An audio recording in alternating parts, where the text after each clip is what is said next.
बिस्मिल्लाहिर्रहमानिर्रहीम। अस्सलाम वालेकुम। आज 5 दिसंबर बरोज़ मंगल हम बात करेंगे दो अहम इश्यूज़ के हवाले से। नवाज़ शरीफ का नाम ECL में और नवाज़ शरीफ ने पाकिस्तान वापस आके गलती की है। आज लाहौर हाई कोर्ट में इतनी तगड़ी आवाज़ हमने सुनी है कि मैं समझता हूँ कि शायद हमें भी अंदाज़ा नहीं था कि नवाज़ शरीफ के साथ मुस्तकबिल में ये होने वाला है जिसका इंकशाफ आज हुआ है। उसकी तफसील मैं आपके साथ शेयर करूँगा।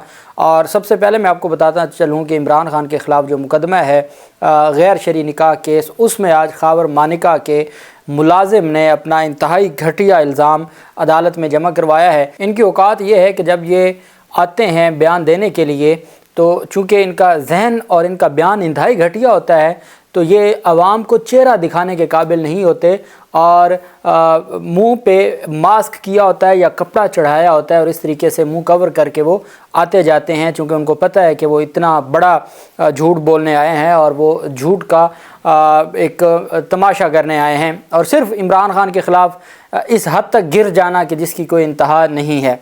एक चीज़ सबसे पहले मैं आपको क्लियर करना चाहूँ, चूँकि मैंने मीडिया पे देखा है हमारे वो लोग जिनको हम ख्याल या लिफाफा खोर कहा जाता है, वो एक स्टेटमेंट दे रहे हैं कि आज कुरान पाक पर हलफ हाथ रख के हलफ दिया है जो गवाह है लतीफ़, उसने जो मुलाजिम है ख़ावर मानिका का, और उन्होंने जो बयान दिया है वो कुरान पाक के ऊपर हाथ रख के हलफ लिया गया है।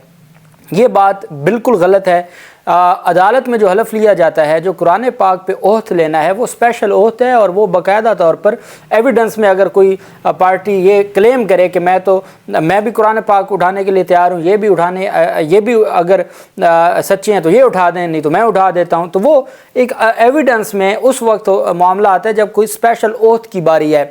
ये जो अदालत में एविडेंस से पहले बयान रिकॉर्ड करवाने से पहले ओहद होती है, इसमें कहा जाता है कि मैं जो कहूँगा, सच के सिवा कुछ नहीं कहूँगा, अगर मैं झूठ बोलूँ तो अल्लाह मुझसे नाराज़ हो। ये हलफ होता है कि जी हलफ उठाया और हलफ के बाद बयान हल्फी या जो बयान है वो रिकॉर्ड करवाया। इसमें कहीं पे कुरान पाक के ऊपर हाथ नहीं रखवाया जाता और ना ही कोई एविडेंस या गवाही कुरान पाक पे हाथ रखवा के। अब कुरान पाक को क्यों ये लेके आए हैं? क्योंकि कल इमरान खान ने ये कहा था कि मैंने बुशरा बेगम को उस दिन देखा था जिस दिन मैं निकाह हुआ था और मैं कुरान पाक पर हलफ देने के लिए तैयार हूँ। तो आज ये जो लिफाफा खोर हैं ये इस हद तक गिर चुके हैं कि सिर्फ इमरान खान की कल वाली बात को रद्द करने के लिए कि अगर आप भी कुरान पे हाथ रख के हलफ देने को तैयार थे तो आज भी उन्होंने जो आप पे इल्ज़ामात लगाए हैं वो कुरान पाक पे हाथ रख के ही लगाए हैं। ऐसा हरगिज़ नहीं है और मैं तो सोच भी नहीं सकता कि एक तो कोई इस हद तक ऐसे गिर सकता है और फिर सिर्फ इमरान खान के बुक्स में वो कुरान पाक को भी बीच में ले आए। मैं इसकी मुझे समझ नहीं आती कि ये किस मेंटेलिटी के लोग हैं और क्या ये चाहते हैं और किस हद तक ये आगे जाएंगे। बयान दिया लतीफ़ ने और ये मुलाजिम है और VIP गाड़ी पे आया मुलाजिम और इसके साथ एक बाकायदा तौर पर सेक्रेटरी टाइप भी साथ था जो उनको साथ लेके आया, मास्क पहने हुए थे। और अदालत में जो बयानात थे, चूँकि इसमें ख़ावर मानिका का बयान पहले हो चुका था, मुफ्ती सईद का भी बयान रिकॉर्ड हो चुका है और ओन चौधरी का भी, और फिर आज चौथा गवाह था लतीफ़ जो मुलाजिम है ख़ावर मानिका का। उसने अपना बयान दरख्वास्त गुजार वकील रिजवान अब्बासी की मौजूदगी में बयान कलम बंद करवाया। मोहम्मद लतीफ़ ने अपने बयान कलम बंद कराते हुए कहा कि इमरान खान बुशरा बीबी के घर आते थे और वो बुशरा बीबी के साथ कमरे में चले जाते थे। मैं बुशरा बीबी के कमरे में जाता था तो साबिक चेयरमैन PTI मुझे बुरा भला कहते थे, मुझे दोनों कहते थे कमरे से बाहर चले जाओ।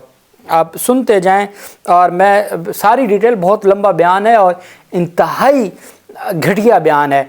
मैं सिर्फ उसकी 2-3 पॉइंट्स आपके सामने शेयर करना चाहूँगा इनकी मेंटेलिटी ज़ाहिर करने के लिए कि ये किस लेवल के लोग हैं।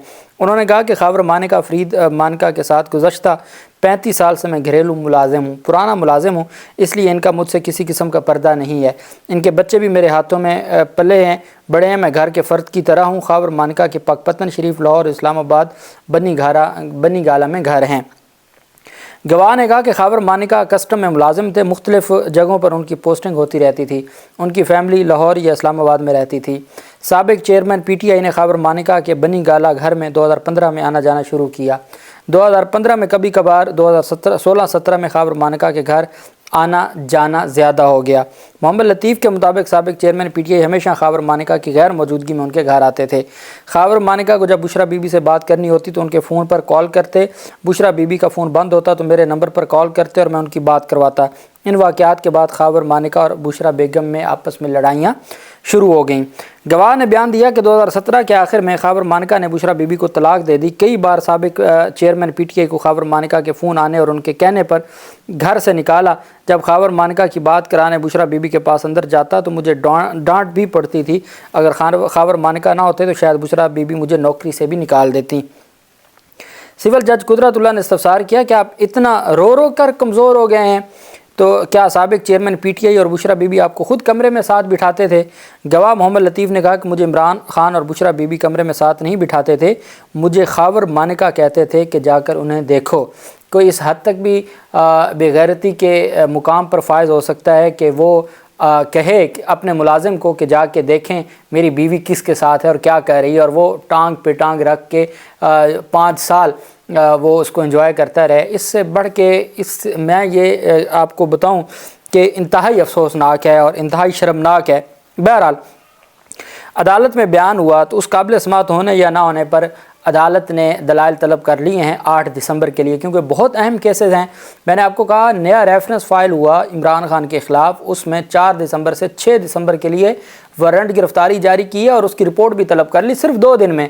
भाई क्या किसी और नैब केस में भी 2 दिन की तारीख होती है? ये जितने इनके नैब केसेस खुले हैं जरदारी के बाकियों के 2-2 महीनों की तारीखें दे के आपने उसमें नोटिस जारी किए हैं, लेकिन जहाँ इमरान खान का केस आ जाता है तो वहाँ फिर उसको तेज़ी के साथ चलाया जाता है।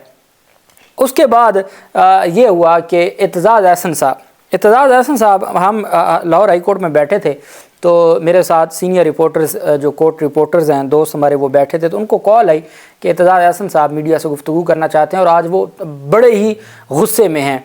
अच्छा, मैंने पूछा भी एतजाज़ अहसन साहब ने बताया तो होगा कि प्रेस कॉन्फ्रेंस उन्होंने कहा कि जो लतीफ़ का बयान है उस बयान पर एतजाज़ अहसन साहब बहुत ज़्यादा गुस्से में हैं, तकलीफ़ में हैं, और वो कहते हैं कि ये क्या मुल्क में क्या कह रहे हैं और किस हद तक ये इमरान खान के ख़िलाफ़ जा सकते हैं, और इस हद तक अगर ये इन्होंने अपनी हर तरह की जो शर्म हया है वो उठा के बाहर फेंक दी है तो ये मामला किस तरफ जाएगा और किस तरीके से ये सारे मामला चलेंगे। एतजाज़ अहसन साहब ने कहा कि इमरान खान के ख़िलाफ़ मीडिया से गुफ्तगू करते हुए कि इमरान खान के ख़िलाफ़ जो साइफ़र मुकदमा है वो बेसिकली कोई मुकदमा नहीं है और इमरान खान के ख़िलाफ़ वो केस बन नहीं सकता था। दूसरी जानिब जो 190 मिलियन पाउंड स्कैंडल है, जब नुकसान नहीं हुआ और वो रियासत के पास हैं, पैसे पहले दिन से रियासत के पास हैं, तो वो इमरान खान पर कैसे इल्ज़ाम आ सकता है जब इमरान खान ने कोई उसमें से ज़ाती बेनिफिट नहीं लिया। एक यूनिवर्सिटी है वो पहले की ज़मीन ली हुई थी और उसमें भी वो ट्रस्टी हैं, उसका ज़ाती उसमें कोई मलकियत या ज़ाती फ़ायदा नुकसान नहीं है, तो ऐसे में इमरान खान किस तरीके से ज़ाती फ़ायदा ले सकते हैं। दूसरी तरफ उनकी जानिब से ये कहा गया कि जो बहुत अहम एतजाज़ अहसन साहब ने कहा कि जो इमरान खान के ख़िलाफ़ जो मुकदमात हैं, इस तरह तो साबिक जो वज़ीर आज़म थे शौकत अज़ीज़ वो भी तोशाखाना से लेते रहे, बाकी लोगों ने भी तोशाखाना से लिया, तो सिर्फ अगर इमरान खान को इस सारे मामले पर आपने आइन और कानून की धज्जियाँ उड़ा के उनके ख़िलाफ़ मुकदमात बनाने हैं। उन्होंने कहा कि मेरी ज़िंदगी गुजर गई है कानून को देखते और कानून को पढ़ते, मैंने नहीं देखा कि इस तरह के मुकदमात किसी के ख़िलाफ़ बनाए गए हों, इतने कमज़ोर मुकदमात कभी किसी के ख़िलाफ़ नहीं बने। उन्होंने कहा कि जो शर्म आनी चाहिए इनको, जो बुशरा बीबी और इमरान पर इन्होंने केस बनाया, हमारी जहनीत इंतहाई पस्त हो गई है। नून लीग ऐसे केस बना रही है, कौन साबित करेगा कि इनकी खलवत हुई या नहीं हुई। इस हद तक एतजाज़ अहसन साहब बहुत गुस्से में नज़र आए। उन्होंने कहा कि इस हद तक नून लीग पस्ती में चली गई है कि अब वो इस तरह की बातें घड़ रही है, कौन इसको साबित करेगा, क्या इनमें कोई शर्म और हया बाकी नहीं रही। उन्होंने कहा अब इनका बड़ा गवाह वो मानिका है, जब ये वाक़या हुआ तब उसने उसकी अपनी बीवी बुशरा बेगम की पाक दामनी के बयानात दिए, 4 महीने जेल काटे और बाद में उसको उस औरत में दौरान जेल ही शायद उसको अक्ल आई कि ओहो मेरी तो जो साबिक बीवी थी वो तो बहुत बुरी थी, वो तो बुराइयां थी और उसने तो दौरान इद्दत निकाह कर लिया था, तो उसको ये सारा कुछ जेल में ही क्यों याद आया। انہوں نے کہا کہ جو بھی اس گلی سے ہو کر آتا ہے ایسی باتیں کرتا ہے، جو بھی جیل یا غائب ہو کے آتا ہے اس گلی سے، ورڈ استعمال کیا اعتزاز احسن صاحب نے، جو بھی اس گلی سے ہو کر جاتا ہے ایسی باتیں کرتا ہے۔ ان سب لوگوں میں ایک کامن چیز ہے، پہلے غائب ہوتے ہیں اور اس کے بعد ریکور ہوتے ہیں تو اس کے بعد ان کے لہجے بدلے ہوتے ہیں۔ ان لوگوں کے بارے میں ایک طرح کا فیصلہ ہوتا ہے اور نون کے بارے میں ایک طرح کا رویہ ہوتا ہے۔ اعتزاز احسن صاحب نے کہا کہ میں نے پٹیشن دائر کی ہے سپریم کورٹ میں کہ جو یہ جبری گمشدگیاں ہیں یا اس طرح کی گرفتاریاں ہیں اور اس کے بعد جبری طور پر جماعتیں چھڑوائی جاتی ہیں، تو اس پر میری پٹیشن پریکٹس اینڈ پروسیجر قانون کہتا ہے 14 دن میں سماعت کے لیے مقرر ہوگی۔ میری پٹیشن آج تک سماعت کے لیے مقرر نہیں ہوئی، میں کیا سپریم کورٹ آف پاکستان سے امید رکھوں؟ ساتھ انہوں نے کہا کہ ان کو کیا لگتا ہے، نواز شریف کو کیا لگتا ہے کہ نواز شریف اب واپس جب جی چاہے گا وہ برطانیہ چلے جائیں گے؟ انہوں نے کہا کہ نواز شریف اب اس لمحے کے بعد جب بھی برطانیہ جانے کے لیے ایئرپورٹ جائیں گے ان کا نام ECL میں ہوگا۔ انہوں نے کہا یہ بے وقوفی کی ہے، یہ جلد بازی میں نواز شریف واپس تو آ گئے ہیں، ان کو آئیڈیا نہیں ہے ان لوگوں کا۔ اب نواز شریف اگر لندن جانا چاہیں گے، وہ بھلے اگلے ہفتے جانا چاہیں، ان کا نام ECL میں ہوگا۔ نواز شریف کو اب بیرون ملک کسی نے نہیں جانے دینا۔ یہ اعتزاز احسن صاحب جو نہ صرف سابق وکیل بھی رہے ہیں ان لوگوں کے، بلکہ وہ آئین قانون اور ان کی نیچر کو سب سے بہتر جانتے ہیں، انہوں نے یہ دعویٰ کیا ہے اور یہ انکشاف کیا ہے کہ نواز شریف اب باہر نہیں جا سکتے۔ انہوں نے جلد بازی کی ہے، جلد بازی میں وہ پاکستان آئے ہیں، اب ان کے لیے باہر کے دروازے بند ہو چکے ہیں، ان کا نام ECL میں ہوگا اور اب وہ جو بھی ان کے معاملات ہوں گے وہ یہی ہوں گے۔ اب ان کا انقلابی بننے کا جو خواب ہے وہ ختم ہو چکا ہے، یا تو وہ ایسے ہی جو پالش کریں گے یا پھر وہ انقلابی بنیں گے تو جیل جائیں گے، اس کے علاوہ اور کوئی آپشن نہیں ہے۔ اور باہر جانے والی انہوں نے کہا، اعتزاز احسن صاحب نے کہا میری بات لکھ کے رکھ لیں کہ اگر وہ باہر جانے کی بات بھی کرتے ہیں تو ان کا نام ECL میں ہوگا، وہ باہر نہیں جا سکیں گے۔ بہرحال اب 8 دسمبر کو جو استغاثہ ہے اس کے قابل سماعت ہونے پر دلائل ہیں۔ 5 دسمبر سے صرف 3 دن کی ڈیٹ، بہت اہم کیس ہیں، باقی پورے ملک میں جو کیسز اور عوام کے مسائل ہیں وہ اب حل ہو چکے ہیں، صرف عمران خان کے رہتے ہیں اور ہر طرف سے دبانے کی کوشش کی جا رہی ہے، ہر ادارہ ہر عدالت دبانے کے لیے تیار بیٹھا ہے۔ اور اللہ پاک پاکستان کا حامی و ناصر ہو۔ بہت شکریہ، اللہ حافظ، پاکستان زندہ باد۔